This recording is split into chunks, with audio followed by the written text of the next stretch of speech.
and welcome to another segment where we take a closer look at our academies. We are joined by two of our directors from Juarez Lincoln High School. I'm joined by Mr. Luis Garcia from the Ford and GL Academies, and from Juarez Lincoln High School, the T-STEM Academy, Ms. Santos Palomo. So they're here just to tell us a little bit more about their programs and just kind of an overview of the academies. So we're going to go ahead and start off, guys. What kind of academies are offered at Juarez Lincoln High School? I'll go ahead and start with you, Ms. Palomo. We are offering right now at Juarez Lincoln High School the T-STEM Academy and the Ford and GL Academy. Our T-STEM Academy focuses on students who are interested in endorsement in the STEM fields, which include science, technology, engineering, and math. Our school is a small school within a school, and we have established cohorts per grade level with approximately 75 students each cohort. Okay, Mr. Garcia? Yes, our Ford and GL Academy, we have the Public Service Academy, which emphasizes the law enforcement. So if a student is currently interested in a law career, being an officer, an agent, a lawyer, a judge, that might be an academy of their choice. We also offer the Academy of Business and Industry with emphasis in welding. So students who are interested in fabrication, working with their hands, and ultimately getting a certificate within the welding occupation, this is a academy they might be interested in as well. Okay, and Mr. Garcia, we're going to go ahead and keep on you. Who can attend an academy? Is it just first generation students, non-first generation? Exactly who can attend? Anybody can attend. We don't hold anybody who does whose parents are college education background or non-college education background. It's open to everybody, males and females. Usually in 8th grade, we'll go in March of that year, of their 8th grade year, and we'll start advertising our academies for them. Okay. And see who's interested in going. We bring our students in to demonstrate some of the things that they'll be working on, some of the equipment they may be utilizing and knowing how to properly use as well, such as the walkie-talkies, the baton sticks, and so forth. Okay, and for the T-STEM, is there any other regulations that they need to follow? But I forgot to mention that some of the careers that the students are interested in when they go into our academy are the fields of aerospace engineering, mechanical engineering, electrical engineering, chemical engineering, in addition to computer science, which is tied into programming, coding, and a variety of other professions. But in addition to what Mr. Garcia was saying, we recruit early on in February. The students don't have to, there's no real requirements other than they show interest in joining one of the academies. By that I mean that they want to be with students who are in the same fields with the same interest. In the long run, that provides a great opportunities for the learning environment in the classroom, because the students are all with the students who have the same passion and same interest. So the teachers are teaching with a background knowledge of fields of interest of the students, and they tie their curriculum to those student interests. Okay, and along the same lines, you already kind of talked about the advantages of working with the smaller groups, those students that have the same interest. What are other advantages to becoming an academy student? Well, first of all, our teachers are highly qualified. Most of them have a master's degree, so that opens the window of opportunity for the students to take dual enrollment classes from those teachers who have completed their master's. We have opportunities to take our students to the university trips. We have professionals who come and do either groups presentations or individual presentations, and they discuss their how much they get paid, what type of jobs they do, what are the skills that are most needed right now, and what are their struggles, and what are their accomplishments, and what is out there in the real world that is tied to their interest or their passion. Right, and Mr. Garcia? Also, I know in our case we had job shadowing. Okay. We had an opportunity for one of the years that our students in our business cohort were able to go to IBC Bank in McAllen and follow those employees, whether it was in accounting, foreign, Mexican business exchange, the exchange business part of it, the loan division. So job shadowing is also another advantage. Also, the experiential learning, where students will be able to go to the business of whatever industry there were. For example, the Hidalgo Sheriff's Department, you know, the jailing facility, being able to take those trips to see what it is every day, the work they do every day, what it entails, and get that knowledge. So maybe one day they might be working there. So those experiential trips are things that the comprehensive high school will not be able to do, but we do in our academies as well. Okay, and of course, we've had other trips planned with our academy students, and this is always something that the students really look forward to, because that's not something available to all the students. So that's one of the advantages. Also, another advantage is students are able to take dual credit courses, and Ms. Paloma's going to go ahead and explain what those dual credit courses are. So our district has established a partnership with the South Texas Community College. We've worked rigorously to be able to establish a memorandum of understanding, which the guidelines that the state has provided for the T-STEM Academy require us to have, and therefore we've established. We are working with personnel, and SCC is providing, or South Texas College is providing personnel to our students to come and do individual trainings per cohort, either 9th grade, 10th grade, 11th, and 12th grade. So as they transition to the college, that way they can be better equipped and better prepared as to what are their expectations from the university, as well as what are they doing, what they need to accomplish in our school, within the school, or in the district, so that we can set them up for success. It's not an easy task. There's a lot of planning. There's a lot of things that the students are learning 4 years ahead, because some of the students don't learn those skills until they're actually after graduation. So our students are learning about how to take care of their GPAs, how to register, how to use JAGNet, how to maneuver the program that we use, Blackboard.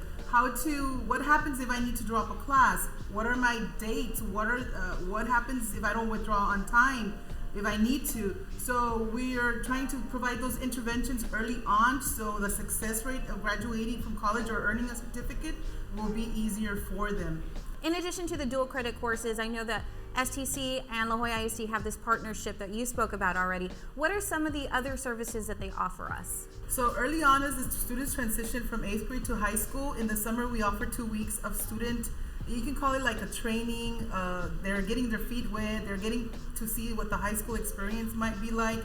And we do take them to STC, and there's training for them over there. So from the very beginning, since they start high school, they get to be exposed to what the expectations of the university at South Texas College. Right. STC also offers training for our teachers that are doing dual enrollment, and they're able to train them with their expectations, and the teachers are able to merge with the expectations the district has for our teachers. And so there's growth opportunities for our teachers as well. Right. And in addition to that, South Texas College has one of their satellite schools right here in La Jolla. So any community member that wants to go back to school can take advantage. They do have courses here in La Jolla. So if you want any more information, you can visit our website, lajollaisd.com. So Mr. Garcia, going back to the academy and the students and the experience that they have, I know that they work on several projects throughout their high school career. What are some of those projects that they've been doing? Well, currently we have our seniors working with the Capstone project, and we've been monitoring that one a little bit more closely this year. We were able to get a CTE teacher to lead our capstone class, and that's doing a marvelous job. Mr. Macias is doing a marvelous job with our students and getting prepared for that capstone and their presentation. And so it's a lot of hard work, but we found that it's something that we needed in order for it to be a little bit more successful this year as well. Also, with like I said, we're starting to work on our level 1, security certificates, where the students are able to get a certificate and be able to go and secure the mall, get a job at the mall, get a job at a car dealership.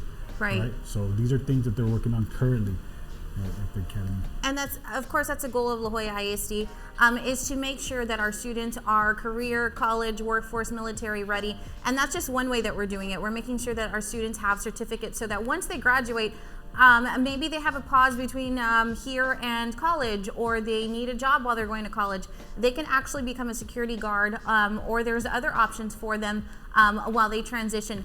Ms. Paloma, I wanted to ask you, I know that we have a lot of business partnerships. We have businesses that come in, we have employers that come in. Who are some of those individuals, and what have they done for our students? So I'm going to go back to the capstone because it connects. Okay. Last year we learned that we needed to do more adjusting to our capstone process, or the way we had structured that part of our program. And so it is going very effectively this year. But one of the things we learned is that our business partners gave good quality feedback to our students at the end of the year. And we also learned as a corporation or an organization that we needed to tweak some things so that our students could do a better job of preparing their work for when they transition to college. Like Mr. Garcia was saying, the teacher that we have right now working with the students is really going into depth and giving them really good feedback. Right now, as a matter of fact, our students are writing proposal letters of the topics of interest that they choose to write on for their capstone projects. Right. And those will be submitted to us for approval within the next couple of days. But as far as the businesses that have joined us in partnership, I know we have Workforce Solutions. We're working collectively because one of the parts of our benchmarks is that we need to bring in our community members. So Workforce Solutions has been coming in to do trainings. They've trained our teachers. They've trained some of our parents. And there's many opportunities out there that they've been providing for us that we were not aware were out there for our graduating seniors, even our community members, our parents and relatives, or anybody that is seeking to find a job. In addition, we've partnered with Mr. Salinas. His organization is called M2 Engineering. So he's our newest partner. So we look forward to working with him. He will be presenting to our students pretty soon. And Workforce Solutions is also part of our group of people. At the end of the capstone class, their students have a real life presentation. They present their projects, and they also present to the community members. So we get people from around the community, business members, and they get to see the presentations. The students get to discuss their 15-page papers, and then they get to showcase their projects. But in the whole process, the students are learning how to write a paper, how to cite references, how to do a reference sheet, how to cite correctly, in quote citations, and many other things. So these are skills that they'll be needing for when they go directly into the college classes, and they'll be having to write. So they will be equipped very well. Right, and on the Ford NGL side, we've had business partners that have come in to talk to our students. They've also provided different experiences. Do you want to go ahead and elaborate? Yes, I know we've had the Hidalgo County Sheriff's Department come in and visit with our students. We also had our La Jolla ISD, own La Jolla ISD police, right, school police, district police come in and present their K-9 unit as well. We're getting DPS troopers. I know we've had Border Patrol agent as well. Kino Vasquez, I know he had last year was here with us last year, and he had a course in school. Right. And so I know we talked to him later on, maybe possibly doing some type of presentation to our kids as well this coming year. So those are some business partners that we're hoping to get again this year, right, and engage our students. Right, and I just want to open it up to any community member that has maybe a business, or you just want to get more involved in our school district. There are opportunities for you to help our students and to just come in and see how our students can help you. It's vice versa.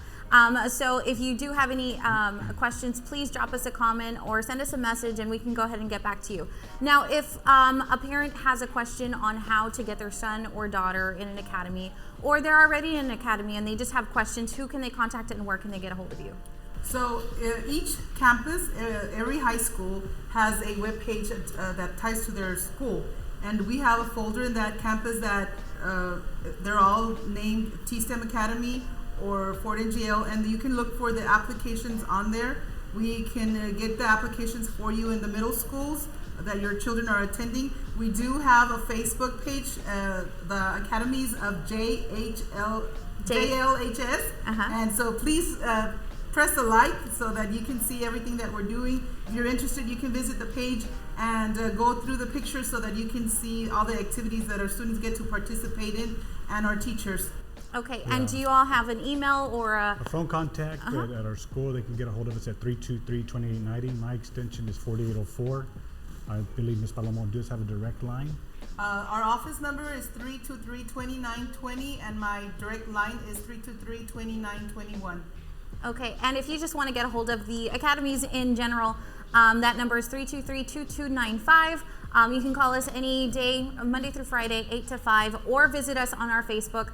And the overall is the Academies of LJISD. I had to think about that one. So we want to go ahead and thank Mr. Garcia and Ms. Palomo for joining us today. They gave us just a quick overview of the academies at Juarez Lincoln High School, and we hope to have every academy join us just so that you could be informed. So for right now, we're going to go ahead and wrap it up. Thank you so much for joining us, and thank you for watching. Bye-bye.